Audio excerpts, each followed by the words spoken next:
Dizer, igreja, seja bem-vindo em nome de Jesus.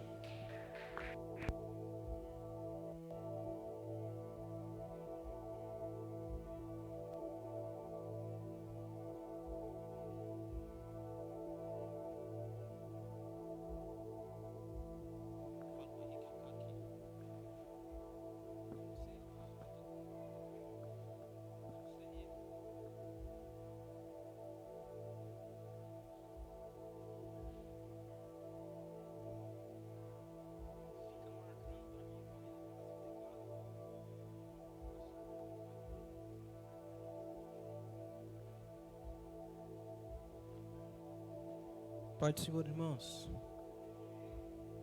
vocês estão bem? Estão bem mesmo? Maravilha por isso. Quem tem Bíblia, por favor, Evangelho segundo escreveu São Marcos. Leremos o capítulo de número 4.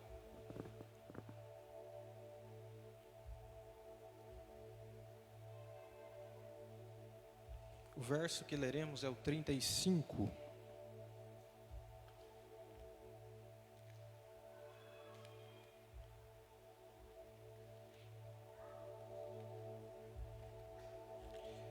Gratidão a Deus pela vida do meu amigo, né? Meu ídolo, Pastor Oséias. Deus abençoe pela tão maravilhosa oportunidade de poder conhecer a parte da família da ADEM. Faço parte ali da igreja do pastor Anderson Roger, Igreja Missão Cairós. Pastor Anderson, que já esteve aqui com vocês, e ele transmite o abraço ao pastor e a toda a igreja. Os que recebem, diga amém. Maravilha. Pastor, está dado um abraço. Quem achou, diga eu achei. Tem alguém achando ainda? Marcos 4:35. Vou ler. E naquele dia, sendo já tarde, disse-lhes aos seus discípulos: passemos para outra margem. E eles, deixando a multidão, o levaram consigo assim como estava no barco. E havia também com ele outros barquinhos. E levantou-se grande temporal de vento. Subiam as ondas por cima do barco, de maneira que já se enchia de água.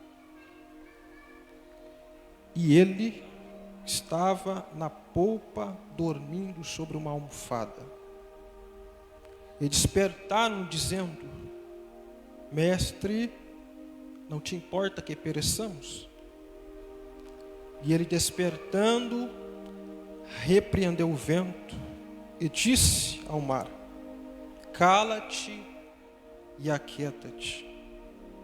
E o vento se aquietou e houve grande bonança. E disse-lhes: por que sois tão tímidos? Ainda não tendes fé? E sentiram um grande temor. E diziam uns aos outros: mas quem é este que até o vento e o mar lhe obedecem?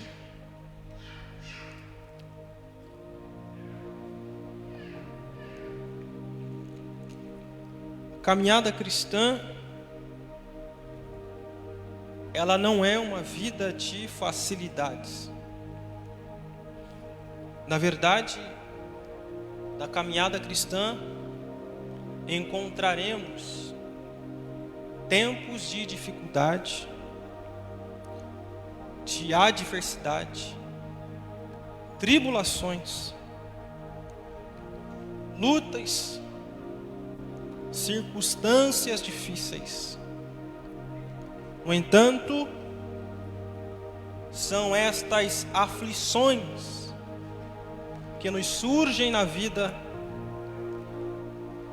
que nos irão amadurecer.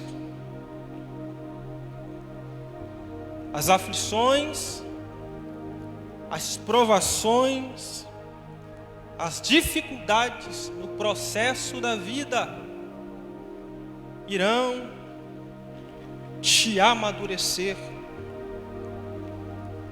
A maturidade, ou melhor, a aflição, é o processo necessário para que possamos atingir a plenitude. Para que você possa crescer, aprender, evoluir, se desenvolver em todas as áreas da sua vida. As aflições são necessárias.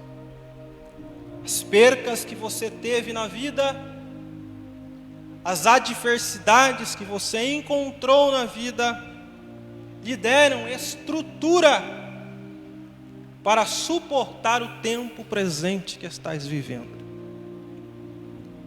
Não existem percas, provas, lutas, adversidades ou aflições que não lhe ensinem absolutamente nada. Aliás, quem é que amadurece sorrindo? As dificuldades são necessárias para que possamos nos tornar pessoas melhores, filhos melhores, crentes melhores, esposos, pais e etc. Então as aflições são necessárias para que possamos crescer, amadurecer. A palavra maturidade, derivada do latim maturitas, que significa aquele que cresce de forma saudável. Então todas as adversidades que enfrentamos no processo da vida vai te fazer crescer ou evoluir de forma saudável. Todo ser humano aqui tem a sua particularidade, a sua individualidade. Não existem pessoas semelhantes uma das outras. Sejam casais, sejam pessoas que se conheceram agora. Todos nós temos as nossas particularidades. Não existem pessoas iguais ou idênticas. Cada um com seu gosto, cada um com as suas vontades, com os teus desejos, com os teus sonhos, com os teus ideais. Somos diferentes uns dos outros. E por sermos tão distintos uns dos outros, existe algo necessário para que possamos amadurecer. E o que é necessário para o amadurecimento humano é o tempo. Diga tempo. O tempo te amadurece. Diferente de insetos que têm a necessidade apenas de desenvolvimento físico, o ser humano precisa pelo menos amadurecer em 3 áreas. Pelo menos emocional, física e espiritual. Então todas as percas que você teve na vida, as dificuldades que você enfrentou no processo da vida, lhe deram crescimento emocional. E estas aflições são necessárias. São necessárias para que você se conheçam. São necessárias para que você conheça o ambiente que você está e quem está à sua volta. E por fim, os desertos da vida são importantes para que você conheça a Deus. E conhecendo a Deus, e conhecendo o ambiente que está, a sua espiritualidade se eleva. Então aceite os processos da vida, porque são os desertos da vida. São os problemas que você encontrou no trajeto da vida que te deram estrutura emocional e espiritual. Por mais dificuldades que você enfrentou, você continua aqui. por mais percas que você teve na vida, você continua aqui. Os desertos não roubou de você a comunhão e o desejo de estar na casa de seu Pai. Para o ser humano ser tão complexo e diferente um dos outros, e necessitar de tempo para amadurecer, a fim de que este tempo te eleve a algo que eu chamo de plenitude, é inegável dizer o que muitos psicólogos dizem: é impossível chegar à plenitude. Ninguém aqui se tornará perfeito em todas as suas áreas. Talvez você espere a perfeição da sua esposa. Talvez você espere a perfeição no trabalho, em alguma área da sua vida. Mas chegar à perfeição, à plenitude, é inegável dizer que é impossível. Mas estes processos vão gerando conhecimento de si, conhecimento do ambiente, conhecimento de Deus, e você vai se elevando. Este tempo é necessário para que você possa crescer, para que você possa aprender, para que você possa amadurecer. Maturidade do hebraico também, tamim. E tamim é completo, inteiro, equilibrado, temperado, terminado, íntegro, sem mancha e sem culpa.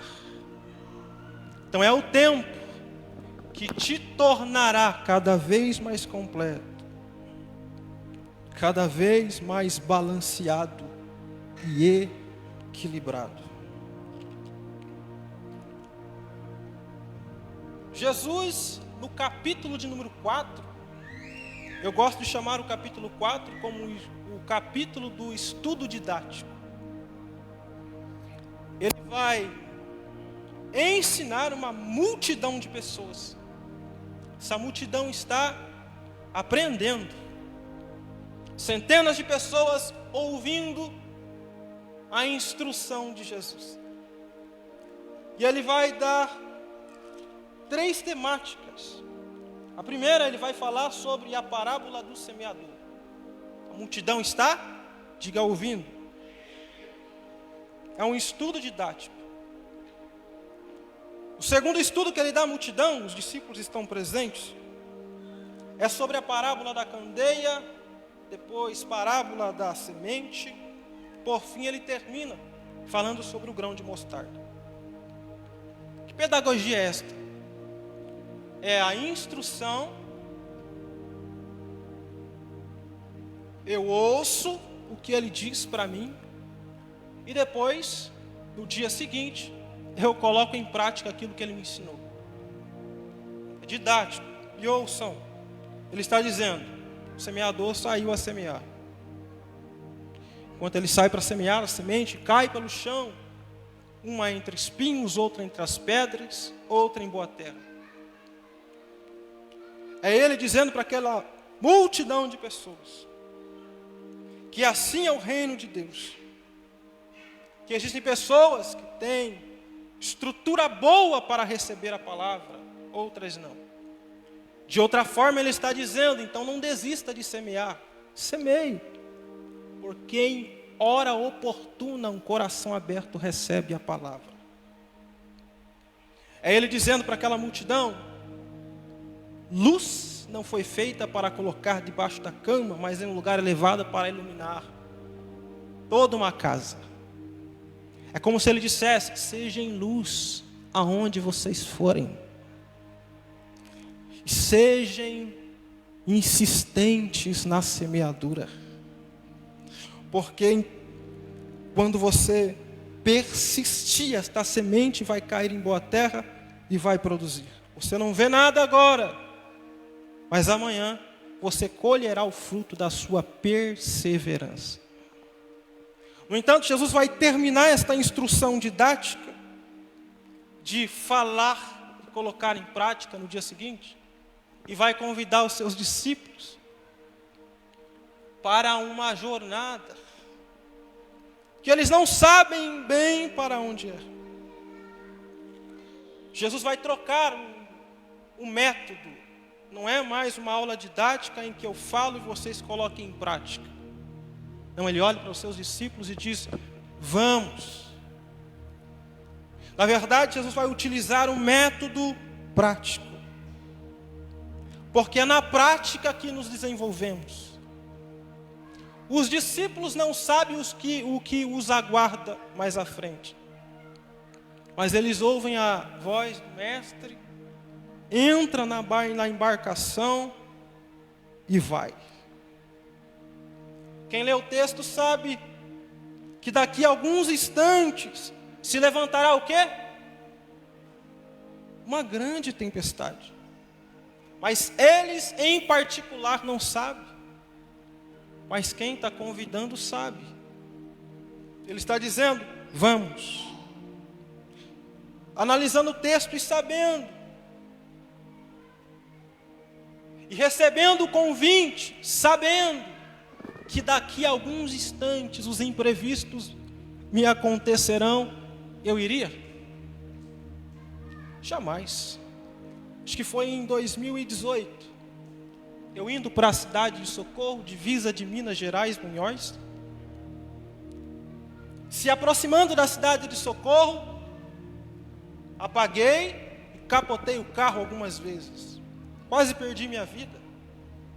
Era a época de um congresso geral de jovens da Madureira. Se eu soubesse dos imprevistos, eu iria. Mas na verdade, imprevistos não nos ligam. Imprevistos acontecem sem nos avisar. Percas ocorrem na vida e nós não projetamos, nós só projetamos coisas boas. Quem aqui que acorda pela manhã e escreve: hoje eu vou ter uma derrota no casamento, hoje eu vou ter uma derrota financeira, hoje eu vou ter uma derrota espiritual? De maneira nenhuma. Planejamos coisas boas. No entanto, existem imprevistos na vida, porque a vida é Eclesiastes 3. Você planta, você colhe, você abraça, você se afasta de abraçar, você ajunta, você espalha. Chove, amanhã está seco. A vida é um desequilíbrio, mas aquele que traz equilíbrio para a sua vida está no processo.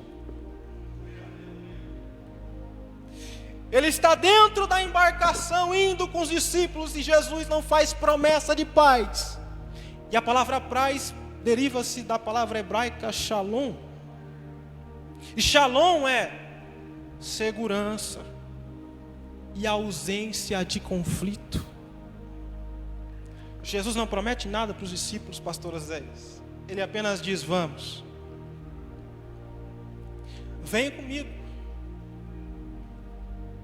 Mas ele está deixando claro neste texto que imprevistos existem, mesmo que eu esteja presente. Mas esta é a palavra: eu não prometo segurança o tempo todo, mas eu prometo que durante as tempestades eu permanecerei com vocês. Dá para entender isto? Vou com vocês. Você não sabe o que lhe aguarda, mas ele está dizendo: está firme agora e equilibrado, mas quando desequilibrar a embarcação, eu continuo. Então lembra quem estava com você naquele processo difícil? Ele. Quem é Ele? Ele é a própria paz. Jesus manda dizer para alguém: fica em paz, porque eu vou com você. Fica em paz, porque eu prometi que você chega do outro lado, fica em paz. Eu não te garanto que tu não terás imprevistos na vida, mas nos imprevistos eu estarei lá. O barco vai. E o texto diz que eles deixam a multidão e vai. Tem coisas que você enfrentará sozinho. Eles deixaram a multidão e foi. E de repente, no meio do caminho, se levantou, diga, grande temporal. Se você puder dizer mais alto, ficar... é a máscara, né? É a máscara. Diga, grande temporal. Levantou-se um grande temporal. E o texto diz que o temporal levantou as águas. E as águas eram tão altas que passavam por cima do barco. Há um texto que diz que o barco, de certa forma, ficou desgovernado. Os discípulos ficaram desesperados. No entanto, o mesmo barco em que tem vento batendo, ondas se levantando, águas entrando, o texto diz que Jesus estava dormindo sob uma almofada. Ele está dizendo: procure um lugar de descanso na tempestade. Não fique afoito na tempestade. Jesus está dizendo: mantenha um equilíbrio na tempestade. Não perca a cabeça na tempestade. Parece fácil me dizer, Caleb, é que você não está na minha pele. Mas Jesus está dizendo: encontre um lugar de descanso na tribulação, porque eu estou te dando paz. E paz é ausência de conflito e certeza de dívida paga. O texto diz que as ondas se levantam e Jesus está descansando sobre uma almofada. As ondas se levantam, o vento assopra, e os discípulos vão gritar. E alguém diz que depressão, se não me falha, mas depressão é algo que é como se engolimos algo, como se fosse bolhas, e isso vai nos enchendo de forma que, de vez de fazer pressão para fora, faz pressão para dentro. Eu lembro que em 2012 eu vivi um tempo tão triste, não sei dizer se era depressão, porque não fiz consulta médica, mas me lembro bem, não saía do quarto, não conversava com ninguém, não visitava a rede social. Lembro-me de uma crise, quando meu pai disse: Caleb, vai orar, para ver se alivia o seu coração. Lembro-me que entrei no quarto, comecei a orar. O quarto era uma divisa com a sala, e eu orava. De repente eu comecei a chorar tanto, depois de alguns minutos, 10 minutos de oração. Eu chorei tanto aquela noite, que eu comecei a perder o fôlego. Eu achei que iria morrer. Meu pai, não sei como despertou, porque eu orava baixo, respirando para dentro, ele me socorreu. Quantas crises eu não tive, e dizem que é trauma de depressão.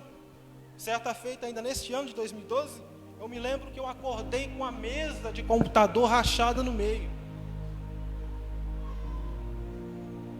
Desespero. Aflições que enfrentamos na vida, que nos dão estrutura para suportar as pressões de hoje. Eu lembro-me que meu pai me abraçou e disse: grita. Grita. Os discípulos estão desesperados e eles vão fazer algo extraordinário, eles vão gritar. Mestre, não te importas que pereçamos? Agora, quem disse que eles morreriam naquela viagem? Sabe o que ocorre durante o processo da viagem? Quando eu olho para a tempestade diz: você vai morrer. No processo da vida, as lutas dizem para você: você vai morrer. As aflições roubam de você o que ele diz: estarei com você no tempo da tua aflição. Deus tira o povo do Egito e não coloca em Canaã. Deus tira o povo do Egito e coloca no deserto, porque o deserto vai arrancar do coração dos hebreus o Egito. Porque sair do Egito é fácil, mas tirar o Egito de dentro de você é só o deserto. E o livro de Deuteronômio, capítulo 8, verso 1 diz, até o verso 4: eu levei meu povo para o deserto para que eles tivessem fome, sede.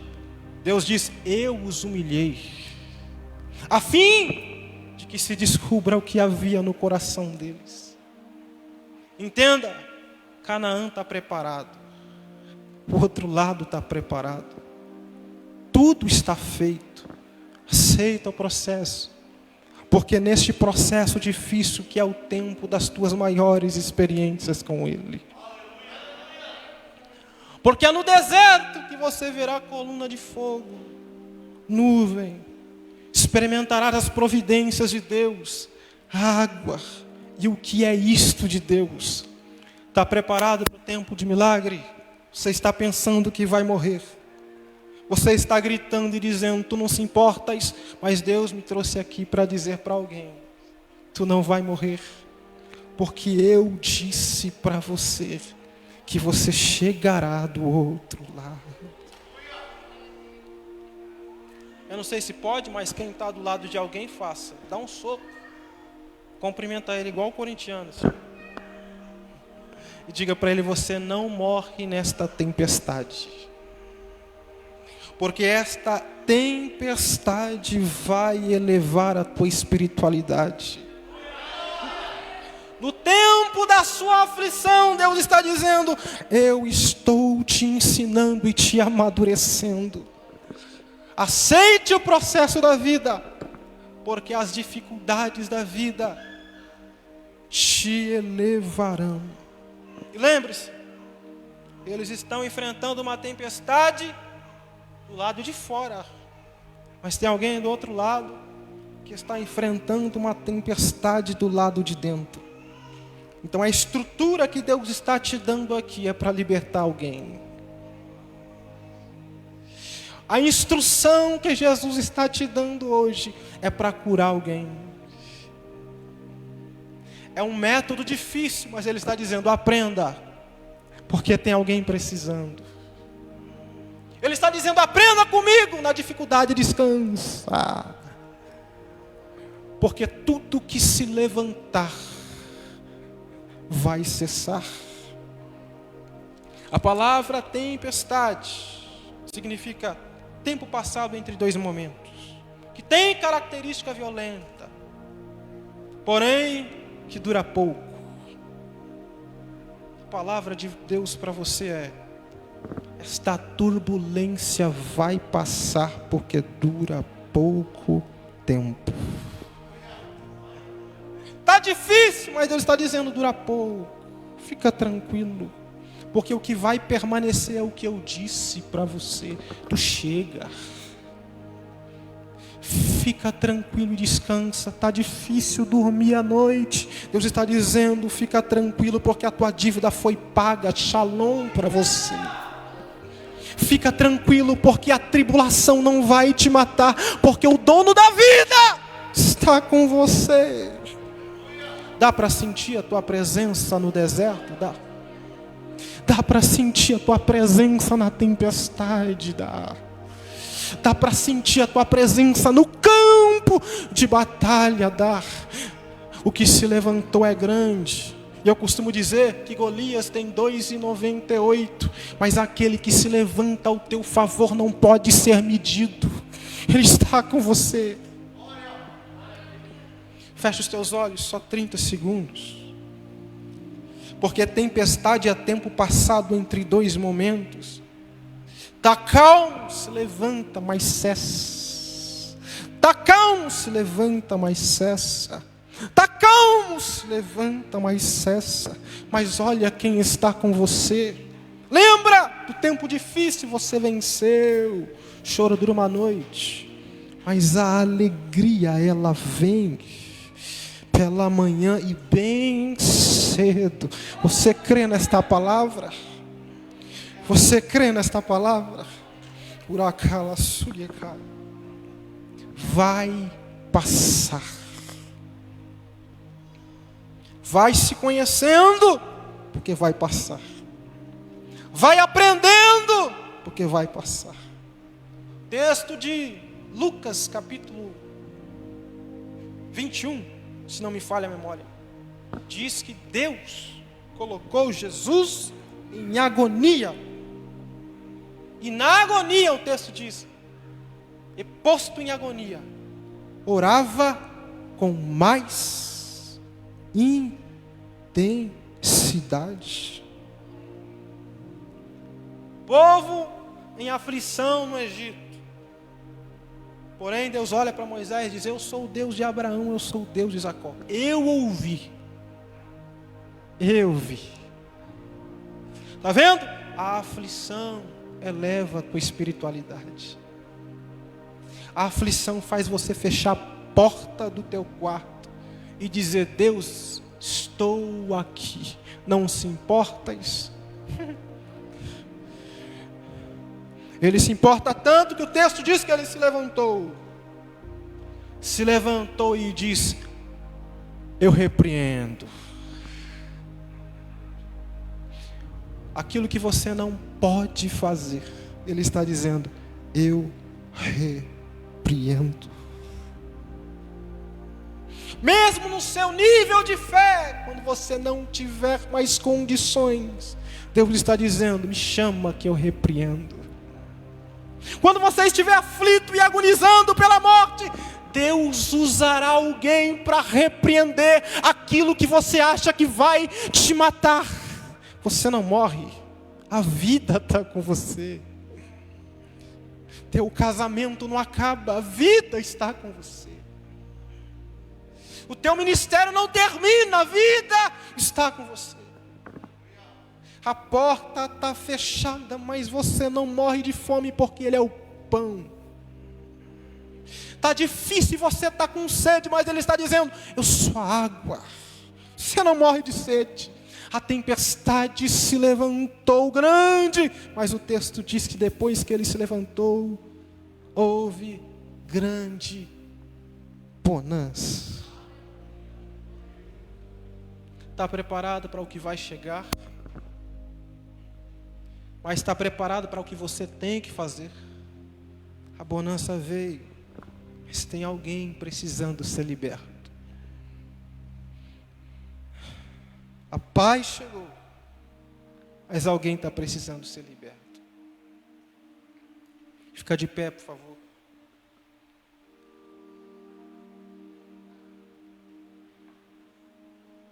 Acho que tem um grupo de louvor que canta, né? Se vocês quiserem, fiquem à vontade.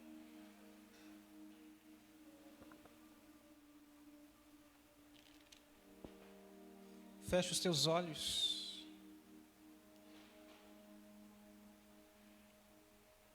Eu gosto do Salmo 116, o verso 3 e o verso 4. Porque constata um sentimento de um coração angustiado. Mas que mesmo angustiado teve forças para invocar o nome do Senhor. O texto diz: e os cordéis da morte me cercaram, e as angústias do inferno se apoderaram de mim. Encontrei aperto e tristeza. Mas aí o texto diz: então invoquei o nome do Senhor. clame a Ele. A vida é desequilíbrio, mas Ele está dizendo: eu sou socorro bem presente no tempo da tua angústia.